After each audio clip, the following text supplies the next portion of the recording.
Hey, what's going on, guys? Reaper here with Reaper's Papasan Supply. So, I have been trying my damnedest to get back to YouTube, especially here on the business channel. And with that, I've been kicking around an idea for several months of doing a little side series where essentially I repair and restore a lot of original items from the Vietnam War, such as, rucksacks, flak jackets, various bits and pieces of field gear, uniforms, and stuff like that. So a while back, actually several months ago, I had one of my customers send me a post-war M1955 flak that at some point in its life had its original plate system or the original plates in it removed. And when they did that, well, they kind of really destroyed parts of the flak jacket. So it was in serious need of repair and, well, restoration to a degree. So that's what I'm going to do here in this video. So my idea on this, guys, and you let me know what you think. I would like to start these videos kind of more regularly where I do and restore all this stuff. Order 1161. Roger, check 3.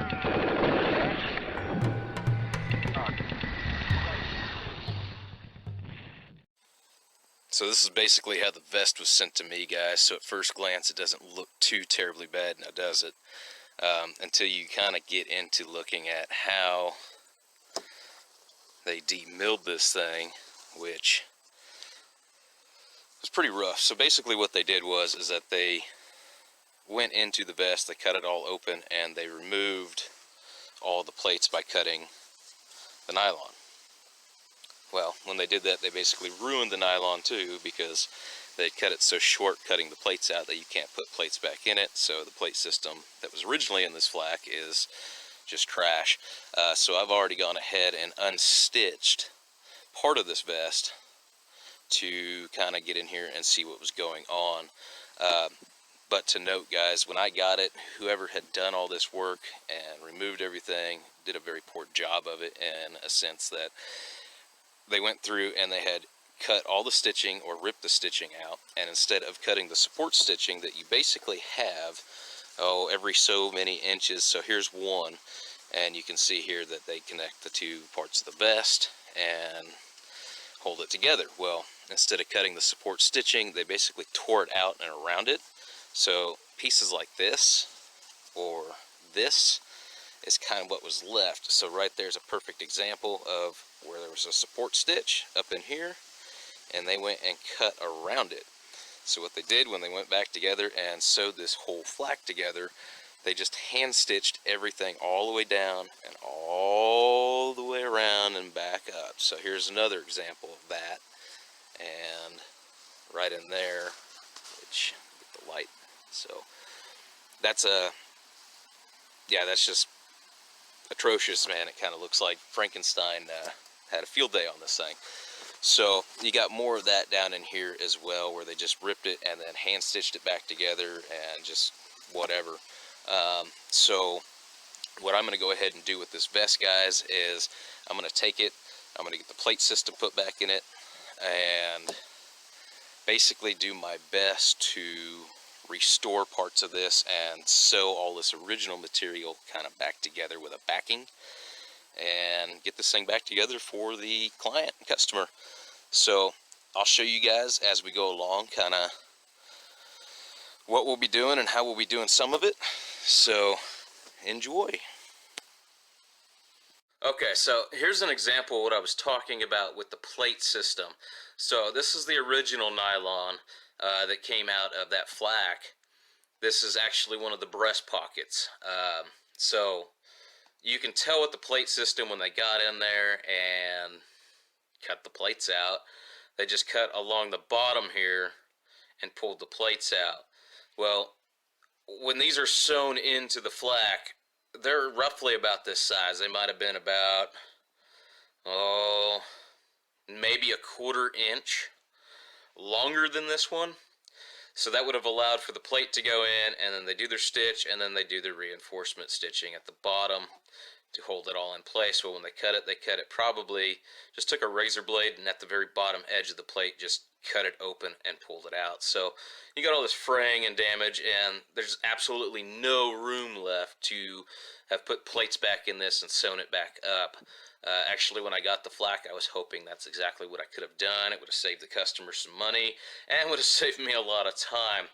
So here on the left is one of my reproductions, or one of the ones in the midst of being converted over for a flak. Not this one specifically, but as you can see, it's just started. I haven't done my reinforcement stitching here yet, but down here you see how much extra length there is. But that's just a comparison, guys, right there. The rest of the original plate system that came out of this one that the customer sent me all looks exactly like this. They've all been cut the exact same at the bottom and basically just trashed. I mean, at this point, they're not usable for anything except maybe a reference or something kind of like right now to show you guys, well, how not to remove plates, I guess. Alright guys, so I pretty much got the rest of this flak unstitched and opened up, and went ahead and removed the original old nylon plate system and started putting in my reproduction plate system. Now, I went ahead and started with the breast pocket, just to show you guys and explain a few things to you guys real quick, that if you ever do order one of my reproduction plate systems to restore your old flak jacket, this is the most difficult part of stitching in the plate system, because with the plates in the breast pocket area and on this side of the breast pocket area, basically what you have to do is you have to unstitch this flak all the way up to about this point. You can go higher, but I don't recommend doing so, because once you do that, then the soft armor has the potential of being in your way when trying to restitch it, and then you just got to kind of squeeze the whole flak together in the middle of trying to sew it, and it's just kind of a big pain in the ass. So these breast pocket ones you have to hand stitch. You take them and you get up in there with a fairly heavy duty needle, a long one specifically, 4 to 5 inches long, so you can press up in there and get up in this corner and then come all the way across and then go back again to tie in your stitching. At that point, it's strong enough, it's heavy duty enough, and it's not going to come out once you get it in there. Same thing with this side. You got to do the same thing with hand stitching, because there's just no way to get a machine in here to actually sew these without taking a good majority of the flak apart. And like I said, once you do that, it's just it's really difficult to put these back together, especially if you get into the reinforcement stitching here and here that basically holds the whole vest together with the soft armor. Most machines are not heavy duty enough to do it. You need a pretty good industrial sewing machine to do that and stitch all that back together. You can potentially do it by hand. It's just fairly difficult and really time consuming, really. So that's what I usually opt out for when I replace plates for people, is I just go up to about here, open it up, sew them back in, and then you're good to go. So for the rest of the plate stuff, such as here, mid-range plate, lower plate, so mid-waist area up in here, lower plate, and then your upper back plate, you can usually get a machine in there and get it all sewn up. So what I was explaining to you guys a little earlier as well, these are the areas that were basically just torn apart, and such as right there as well. So I'm going to get all this stitched up using original fabric that I already had from the real early runs of my flak jackets, and I'll use them as a backing and go ahead and get this all kind of tied back in together, so when I sew it back together, it goes back together like it's supposed to.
Alright guys, so that's all I've got for you in today's video, but I hope you enjoyed watching and following along to see what I had to do to this M1955 flak to try and get it back into essentially a reenacting status and usable again.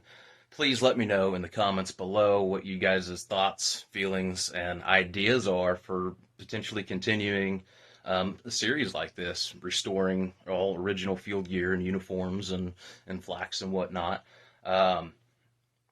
Also, title-wise, guys, give me some ideas. You guys might have better ideas than I do. And originally what I was thinking was something along the lines of calling it Restoring the Past or Refurbing the Past or Rebuilding the Past or something along those lines. I really haven't quite figured it out yet, but please let me know what you guys think. You can also directly message me on my Instagram at Reaper's Papasan Supply. Until the next one, guys, Reaper out.